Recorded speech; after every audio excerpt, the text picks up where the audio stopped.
Ambassador Zethkar walked through the empty halls of the human embassy on Nexus Prime. His forearms hung at his sides as he looked around. The place felt wrong. Too quiet, too empty. The humans had been here yesterday. Now they were gone, he pushed open the door to Ambassador Sarah Chun's office. Her desk was clean. Her family photos were gone. The small plant she kept by the window was still there, but it looked sad without water. Zethkar touched the desk with one of his clawed hands. It was cold. "This makes no sense," he said to himself. His voice echoed in the empty room. Captain Vorth appeared in the doorway. The tall, blue-skinned Alterian looked confused. "Sir, we found something in the main hall." Zethkar followed him through the embassy. Their footsteps were loud on the metal floors. In the main hall, Vorth pointed to a small datapad on the reception desk. It was the only thing left behind. Zethkar picked it up and turned it on. The screen showed a simple message: resignation letters from all human embassy staff. Effective immediately. Thank you for your service. Below that were dozens of names. Every human who had worked here. All of them quit on the same day? Zethkar asked. That's what it looks like, Vorth said. But sir, we checked the spaceport. No human ships left yesterday, no records of any departures. Zethkar's eyes grew wide. What do you mean no ships left? I mean the humans are gone, but we have no record of how they left. The two aliens stood in silence for a moment. This was not normal. Nothing about this was normal. 3 hours later, Zethkar sat in the council chamber on Nexus Prime. The great circular room was filled with representatives from 47 different species. They all looked worried. Council Prime Minister Quellion stood at the center podium.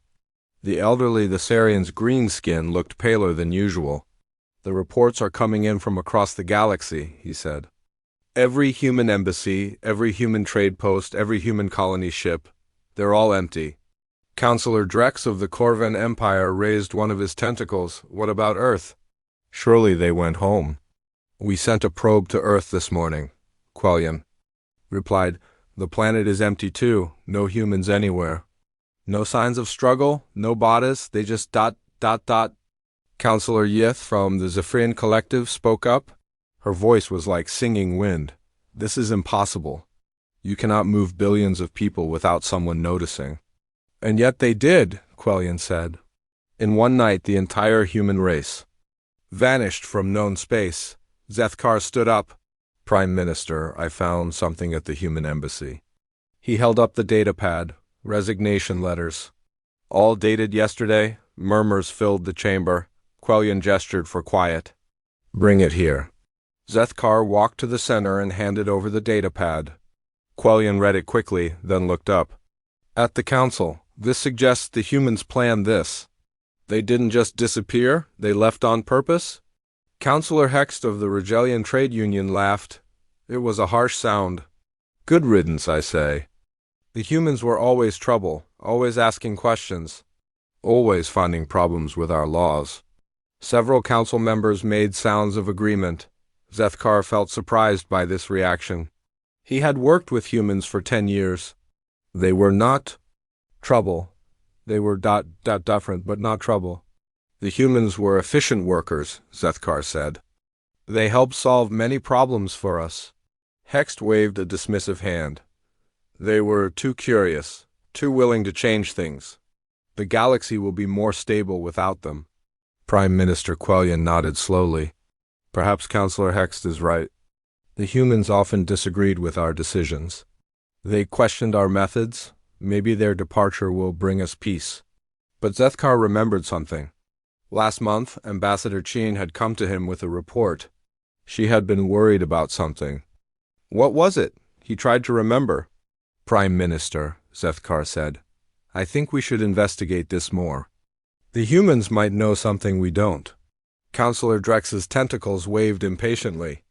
Ambassador Zethkar, you worry too much? The humans are gone? We can manage without them?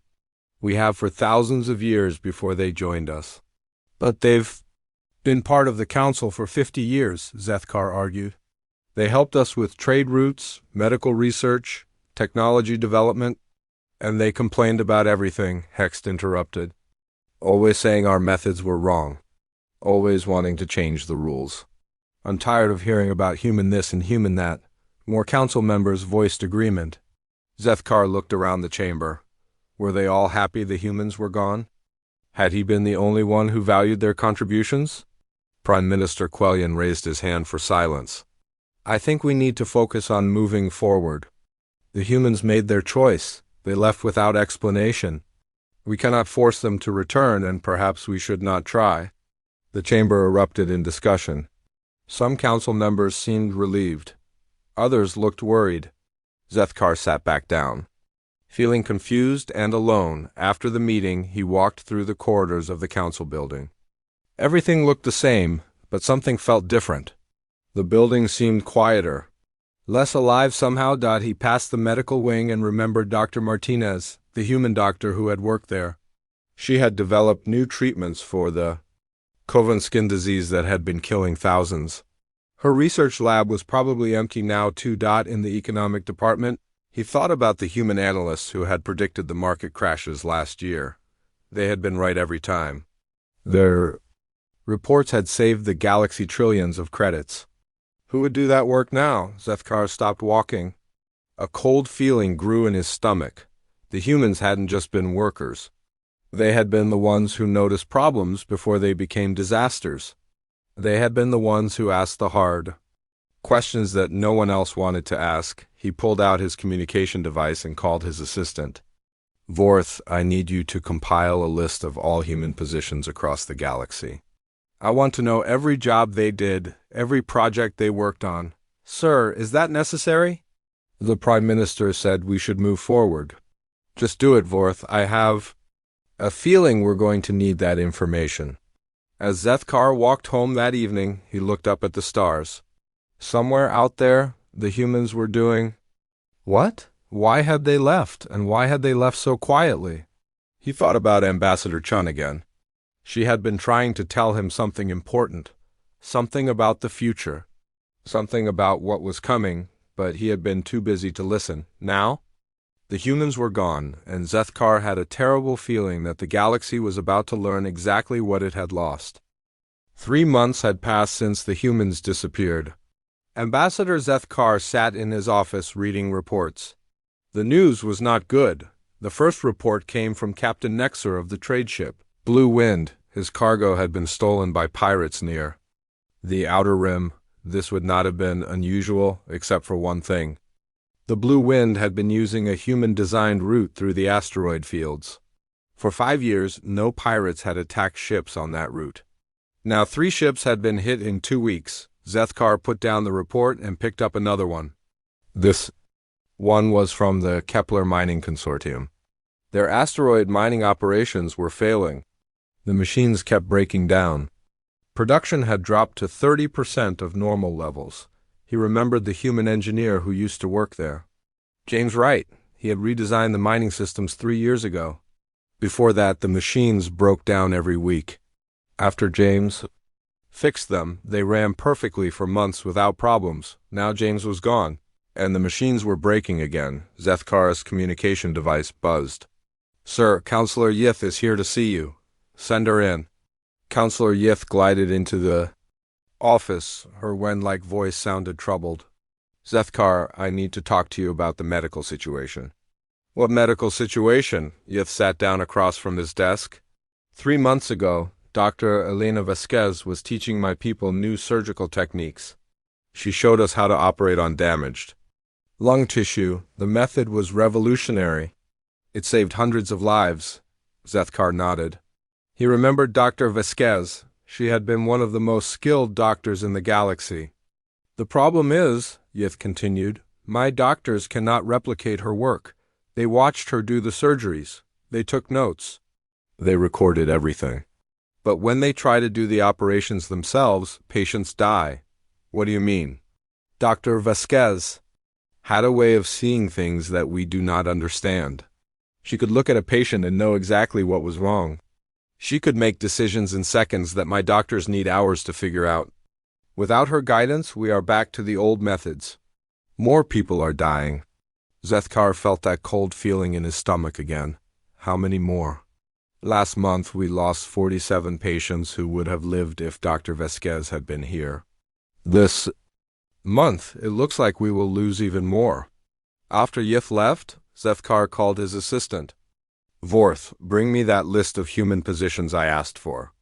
Vorth came in carrying a large data pad. Sir, the list is very long. The humans worked in almost every department of galactic government. Show me the important ones. Vorth scrolled through the data. Well, there's the Trade Route Management Department. Humans manage 60% of all major shipping lanes. The Piracy Prevention Bureau was run by humans. Economic Analysis Division had 23 human employees out of 30 total staff. Zethkar's eyes widened. 23 out of 30? Yes. Sir, and the Medical Research Institute was 40% human staff. The Technology Development Council had humans in every major project. What about the diplomatic corps? Humans served as translators and cultural liaisons between species that couldn't communicate directly. The Corvinalterian Trade Agreements, the Thessarian-Regelian Peace Treaty, the Zephyrian-Vrexian Cultural Exchange Program, humans facilitated all of these. Zethkar put his head in his hands. The humans had been everywhere. They had been involved in everything. How had the Council not noticed? The next day brought more bad news. Trade between the Corvin Empire and the Alterian Republic had stopped completely. The two species could not agree on shipping routes without human mediators. Both sides blamed the other for changing the terms of their agreements. 3 Regelian ships had been attacked by the same pirates who hit Captain Nexer, the Regelian. Trade Union was demanding military protection for all their vessels. But the military commanders could not figure out how to patrol the trade routes effectively.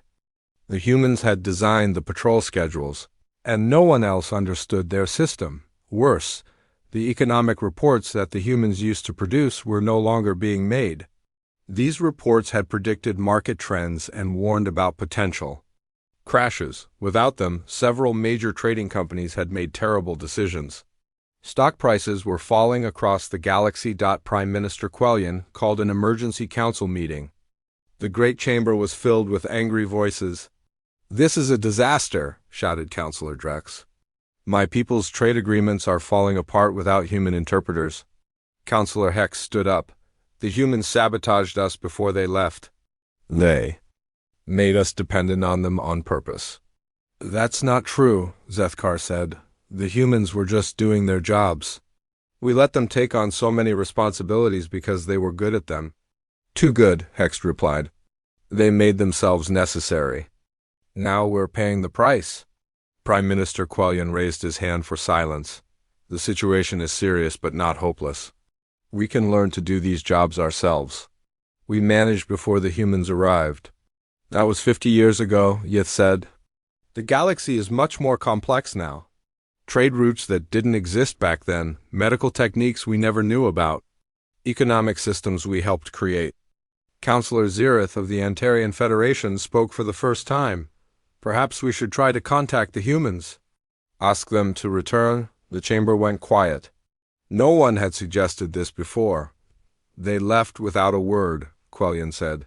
"They obviously don't want to be part of our community anymore." "But they might help us if we asked nicely," Zereth continued. "Maybe they left because they felt unappreciated." Councillor Hex laughed his harsh laugh. "Unappreciated? We gave them positions in every department. We trusted them with our most important work. Did we?" Zethkar asked. "Or did we just give them the jobs nobody else wanted to do?" The chamber fell silent again. Zethkar realized he had said something important. The humans had always been given the difficult jobs, the complex problems, the work that required patience and attention to detail. "Think about it," Zethkar continued. "The humans managed trade routes through dangerous space because it was too risky for anyone else. They worked in medical research because the diseases were too difficult for our doctors to understand. They handled diplomatic problems between species that hated each other. They volunteered for those jobs," Hex said, but his voice was less confident now. "Did they? Or did we assume they would take them because they never complained?" Prime Minister Quellion stood up. This discussion is not helpful. The humans are gone. We need to focus on solutions, not blame, but Zethkar wasn't finished. 3 months ago, the humans tried to warn us about something. I remember Ambassador Chun coming to my office with reports. She seemed worried about the future. I was too busy to listen properly. What kind of reports? Yith asked. Zethkar tried to remember. Economic analysis? Something about trade route. Vulnerabilities. Medical supply shortages. She said there were problems coming that we needed to prepare for. The chamber buzzed with conversation. Several council members looked worried now. You think the humans knew this would happen? Quellion asked. I think the humans saw problems that we refused to see. And when they tried to tell us, we didn't. Listen, as the meeting ended, Zethkar walked through the empty corridors of the government building.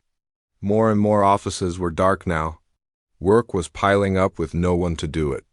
The efficient machine of galactic government was starting to break down. And somewhere in the darkness of space, the humans were gone. Zethkar wondered if they were watching.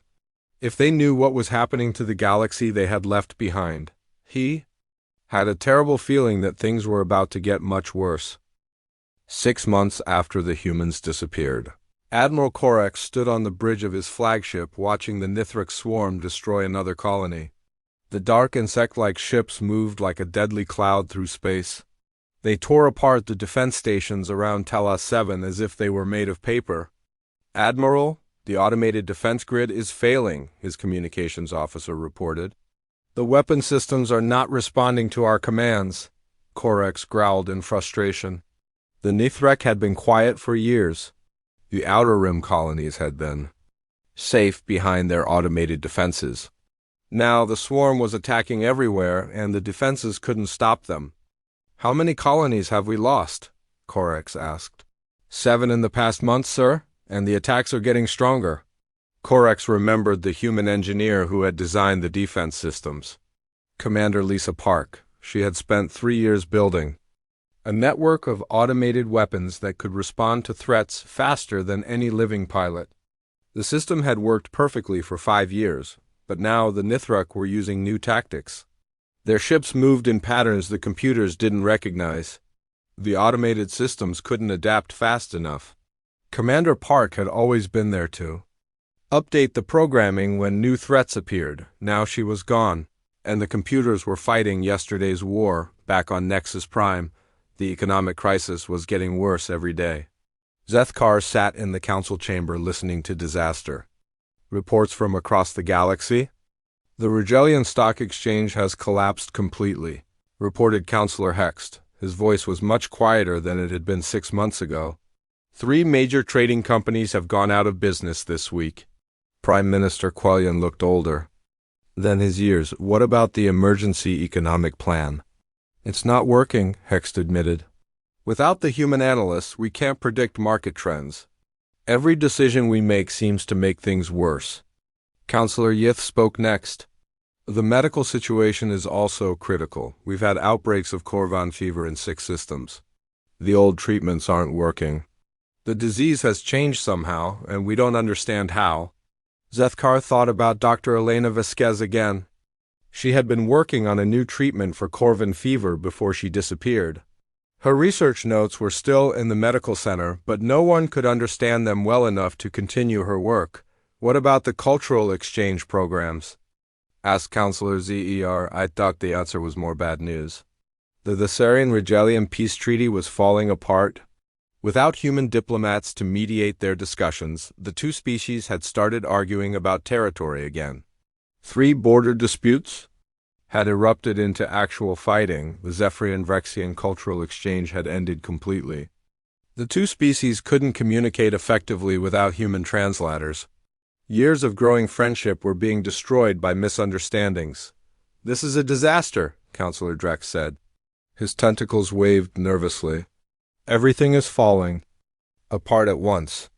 It's not a coincidence, Zethkar said quietly. The chamber turned to look at him. Prime Minister Quellion frowned. What do you mean? Zethkar stood up. He had been thinking about this for weeks. The humans didn't just do random jobs for us. They took care of the connections, the links between all our systems. I don't understand, Quellion said. Think about it, Zethkar explained. The humans manage trade routes between species that don't trust each other. They translated languages for species that can't communicate directly. They wrote economic reports that helped everyone make better decisions. They designed defense systems that protected colonies too far away for regular patrols. The chamber was quiet. Zethkar continued. The humans weren't just employees. They were the glue that held galactic civilization together. Without them, everything is coming apart. Counselor. Hext shifted uncomfortably. You're saying we can't survive without them? I'm saying we never learned how to do the things they did for us. We just let them handle the difficult problems while we focused on easier tasks. The truth was starting to sink in. For 50 years, the humans had been quietly taking care of all the complex, dangerous, and thankless jobs that kept the galaxy running smoothly. They had done it so well that everyone else had forgotten how important those jobs were. A week later, the situation got even worse. The Nithrek swarm had destroyed 3 more colonies. The economic collapse had spread to 12 systems. And now there were reports of something that terrified everyone. Civil war has broken out in the Antarian Federation, Admiral Corex reported to the Emergency Council session.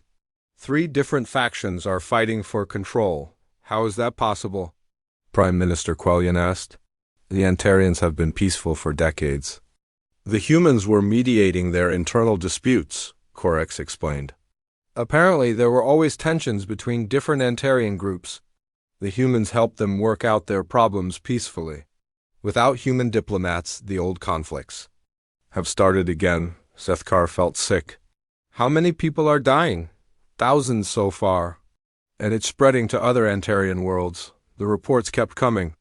Pirates were attacking ships throughout the galaxy. The automated patrol systems couldn't adapt to new tactics without human programmers. Trade was down 70% as shipping routes became too dangerous to use. Medical emergencies were becoming disasters. Diseases that had been controlled for years were spreading again. Without human researchers, the other species couldn't develop new treatments fast enough. We have to find them, Counselor Yith said. We have to bring the humans back. How? Quellion asked. We don't even know where they went. We have to try something, Zereth insisted. The galaxy is dying without them. Counselor Hex stood up slowly. He looked ashamed. I was wrong, he said quietly. I thought the humans were troublemakers. I was glad when they left, but they weren't causing problems. They were preventing them? Other council members nodded. The truth was becoming clear to everyone. The humans had been the early warning system for galactic civilization. They had spotted problems before they became crises. They had built solutions before disasters struck, and the Council had ignored them. Worse, they had taken their contributions for granted. There's something else, Admiral Corex said. We found evidence that the humans were trying to warn us about. All of this? What do you mean? Quellion asked. We discovered backup copies of human reports from the past year. They predicted the Nithrek attacks. They warned about economic instability. They even identified the Antarian conflicts that are now turning into civil war. The chamber went completely silent. The humans saw this coming. Corex continued. They tried to prepare us, but their reports were filed away and ignored. Zethkar remembered again. Ambassador Chun had tried to tell him about these reports. She had seemed worried, urgent. But he had been too busy with other things to listen properly. They knew, he said quietly. They knew this would happen when they left. You think they planned this? Hext asked. No, Zethkar replied. I think they tried to prevent it. They spent months writing reports and making recommendations. When we ignored them, they realized we would never change, so they left. The implications were terrifying. The humans hadn't abandoned the galaxy out of anger or selfishness. They had left because they knew the Council would never give them the authority they needed to fix the problems they could see coming. Prime Minister Quellion looked around the chamber. We need to find them, whatever it takes. But Zethkar wondered. If it was already too late? The galaxy was falling apart faster every day. Even if they found the humans, would they be willing to come back? And even if they did come back, would there be anything left to save? Outside the chamber windows, the stars looked the same as always. But Zethkar knew that somewhere in that darkness, the humans were watching their former home destroy itself. He hoped they would be merciful enough to help when the council finally admitted how badly they had failed. The search for humanity began on a cold morning 8 months after they disappeared. Admiral Korek stood in the command center of the largest fleet the galaxy had ever assembled. 200 ships from 15 different species, all working together. For the first time in decades, begin the search pattern, Korek ordered.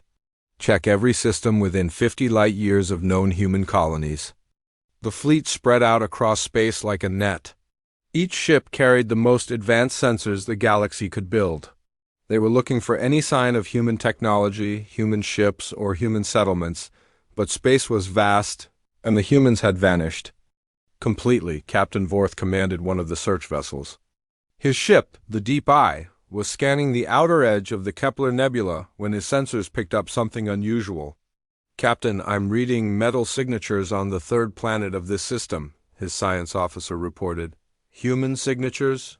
Unknown. But the metal composition is not from any known galactic species."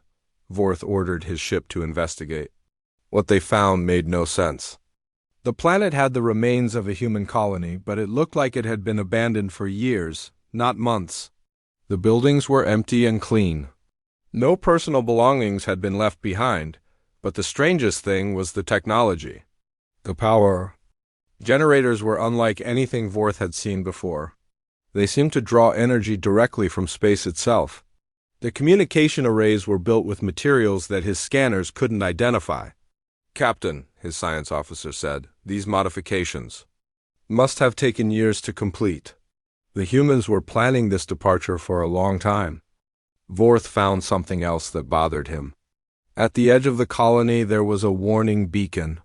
It broadcast a simple message in every galactic language. "Do not follow. Turn back. This path is not for you." The message was clearly human in origin, but it suggested the humans had gone somewhere that other species couldn't or shouldn't go. Similar discoveries were made across the galaxy. On Rigel 4, searchers found an abandoned human mining station with technology that defied physics. The mining equipment could extract metals from solid rock without creating any waste. The process seemed to convert matter directly into energy and back again. On the edge of the Antarian system, a search team discovered a human research facility that had been studying something called dimensional phase transitions. The research notes were written in human languages, but they used scientific concepts that no other species understood. Most disturbing of all were the ships.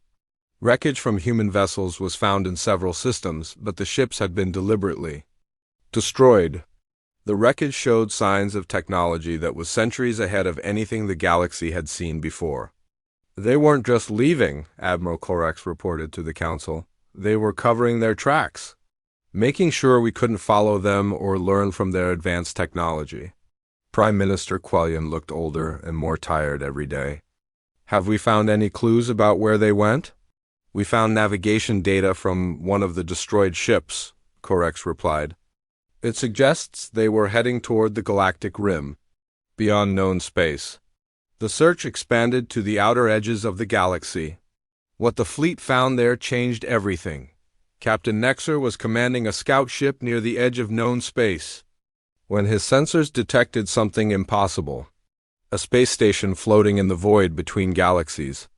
It was huge, easily 10 times larger than the biggest galactic stations, but it was empty.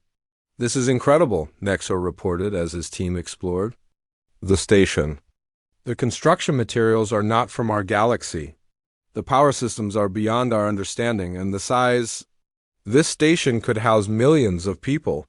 The station was clearly human-built, but it used technology that seemed like magic. To the search teams, artificial gravity without generators, light without power sources, walls that seemed to be made of solid energy. In the center of the station, the search team found a message terminal. When they activated it, a hologram of Ambassador Sarah Chun appeared. If you are seeing this message, the hologram said, it means you have followed us despite our warnings. We left clear signs that you should not come this far. Captain Nexer and his team watched in silence as the hologram continued. We know you are searching for us. We know the galaxy is in trouble. Without us? We tried to prepare you for our departure, but you would not listen. You treated our warnings as complaints. You ignored our solutions because they required changes you were not willing to make. The hologram paused, and Chen's expression became sad. We did not leave to punish you. We left because we evolved. We found something beyond physical existence. A community of minds that spans the universe. We are no longer bound by the limits of matter and energy. Nexer felt his heart sink. The humans hadn't just moved to another planet. They had become something else entirely.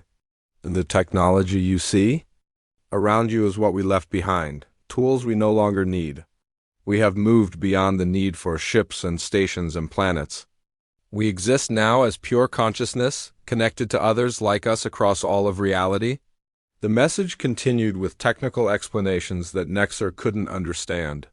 Something about transcending physical limitations, about joining a network of evolved beings who had left their homeworlds eons ago. We spent the last year of our time with you trying to teach you how to survive without us. We wrote reports explaining the problems you would face. We designed systems that could work automatically. We trained people from other species to do the jobs we had been doing. Chun's hologram looked directly at the camera. But you were not ready to learn. You were comfortable letting us handle the difficult problems while you focused on politics and power. You took our contributions for granted because we never demanded recognition or reward. The final part of the message was the most painful. We could return to physical form if we chose to. We could come back and save your galaxy from the chaos that is consuming it. But we will not. You must learn to solve your own problems. You must grow beyond your dependence on others. The hologram began to fade. We left you everything you need to succeed. The knowledge is in our research files.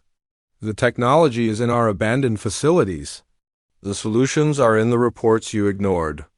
The choice of what to do with these gifts is yours. And then the message ended. Captain Nexer and his team stood in the empty station, surrounded by technology they couldn't understand and knowledge they couldn't access. The humans had become something beyond physical existence. They were out there, somewhere in the universe, but they were no longer human in any way the galaxy could recognize. The search fleet returned to Nexus Prime with their terrible news. The humans hadn't just left the galaxy. They had evolved beyond it. They had become beings of pure thought and energy, connected to a cosmic community that spanned the entire universe. And they had tried to teach the galaxy how to survive without them. But the Council had refused to learn. They're still watching. U.S., Admiral Corex reported to the Emergency Council session. The message suggested they know what's happening to the galaxy, but they won't intervene. They believe we need to solve our own problems. Prime Minister Quellion put his head in his hands. How do we fight beings who have transcended physical existence? How do we convince them to help us? We don't, Zethkar said quietly. They made their choice clear. They gave us the tools we need. Now we have to learn how to use them. But even as he said the words, Zethkar wondered if it was too late. The galaxy was falling apart faster every day. The knowledge the humans had left behind was too advanced for most species to understand. The search had found the humans, but it had also revealed the terrible truth. Humanity had moved beyond the need for galactic civilization. They had become something greater, something that no longer belonged to the physical universe, and the galaxy they had left behind was dying. Without them. 1 year after the humans disappeared, the galaxy was dying. Ambassador Zethkar walked through the empty halls of the Council. Building on Nexus Prime, half the offices were dark. Many species had recalled their representatives to defend their homeworlds. The great dream of galactic unity was crumbling. Outside his window, he could see smoke rising from the city. Riots had broken out 3 days ago when food shipments failed to arrive. The trade routes were too dangerous now. Pirates controlled most of the shipping lanes. His communication device buzzed with another disaster report. The Nithrux swarm had overrun the Kepler mining consortium. 12 systems had fallen in the past month. The automated defense networks were completely useless against the swarm's new tactics. Worse, the Antarian Civil War had spread to 6 neighboring systems. The Thessarian-Regelian conflict had erupted into open warfare. 3 sectors of the galaxy were now completely cut off from galactic government. Zethkar thought about the numbers. Over 1 million people had died in the wars. Billions more were suffering from economic collapse, medical crises, and social breakdown. The galaxy that had been peaceful and prosperous for 50 years was tearing itself apart, and it had all happened in just 12 months. Prime Minister Quellion entered Zethkar S. office without knocking. The old Thessarian looked terrible. His green skin was pale and wrinkled. His eyes were sunken with exhaustion. "The council is meeting for the last time," Quellion said quietly. "We're disbanding the galactic government." Zethkar felt his heart sink, though he wasn't surprised. "How many members are left?" 17. "The others have gone home to protect their own people." The 2 leaders sat in silence for a moment. Through the window, they could hear explosions in the distance. The planetary defense forces were trying to stop looters from reaching the government district. "We have to try one more time," Zethkar said. "We have to call the humans," Quellion shook his head. "They made it clear they won't help us. They said we have to solve our own problems." "But people are dying. Entire civilizations are collapsing." "And whose fault is that?" Quellion asked bitterly. "We had 50 years to learn from the humans. 50 years to understand what they were doing for us. Instead, we ignored them and took their work for granted." Zethkar knew he was right, but he couldn't give up. "Maybe if we admit our mistakes. Maybe if we promise to change?" Quellion looked at him with tired eyes. "What can we promise them? That we'll listen to their advice? We had our chance to do that we'll treat them as equals. They're beyond us now. They don't need our recognition or respect." The final council meeting was held in the emergency bunker beneath the government building. Only 17 representatives remained from the original 47 species that had formed the galactic community. The reports they heard painted a picture of complete collapse. Admiral Orcs, speaking by hologram from his flagship, delivered the military situation. "The Nithrux swarm now controls 28 systems. Our fleets are scattered and demoralized. Without the human-designed defense networks, we can't protect our colonies." Counselor Yith reported on the medical crisis. "Plague outbreaks in 15 systems. The Corvan fever has mutated again, and we have no way to develop new treatments. Medical supplies are running out everywhere." The economic news was even worse. "Galactic trade has collapsed completely," reported what was left of the Trade Council. "Currency values are meaningless. Most planets have returned to basic survival mode." But the worst news came from the Cultural Department. 7 species have declared independence from galactic government, the report stated. They're forming their own alliances based on old tribal loyalties. The age of cooperation is ending. Prime Minister Quellion stood up slowly. "It's over," he announced. "The Galactic Council is hereby dissolved. Each member species is free to pursue its own survival." But Zethkar wasn't ready to surrender. "Wait," he said. "We have to try calling the humans one more time." "They won't answer," Counselor Hex said. "We already tried 6 months ago." "This time will be different," Zethkar insisted. "This time we'll tell them the truth." The remaining council members looked at each other. They had nothing left to lose. "Do it," Quellion said. Zethkar activated the emergency broadcast system. His message would be transmitted to every corner of the galaxy, including the coordinates where the search fleet had found the human station. "This is Ambassador Zethkar of the Vrexian hegemony speaking for the Galactic Council," he began. "We are broadcasting this message to humanity wherever you may be." He paused, choosing his words carefully. "We know you can hear us. We know you're watching what has happened to the galaxy since you left. We want you to know that we understand now. We understand what we lost when you departed.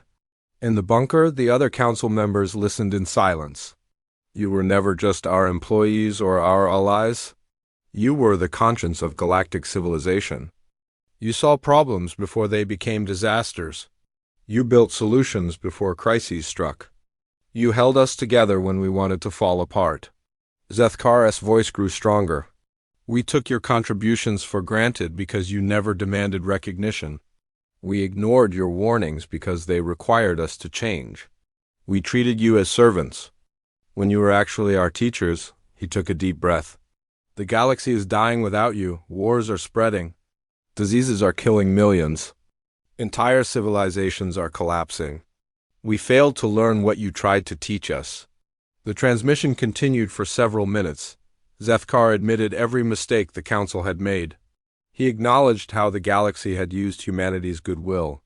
Without giving anything back, he confessed that they had been too proud and too blind to see the humans' true value. We're not asking you to come back, he concluded. We know you've evolved beyond us. We're asking for guidance, for wisdom, for some way to save what's left of the civilization you helped us build. The message ended. The bunker fell silent. For 3 days, there was no response. The galaxy continued its spiral into chaos. More systems fell to the Nithruk swarm. More species withdrew from galactic community. More people died in wars and disasters. That could have been prevented. Then on the 4th day, every communication device in the galaxy activated simultaneously. The voice that spoke was calm and vast, like the sound of stars singing. It was human, but more than human. It carried the weight of cosmic consciousness. We hear you, the voice said. We have been watching. We have been grieving for what you have become. In the bunker on Nexus Prime, the council members gathered around their communication devices in awe and terror.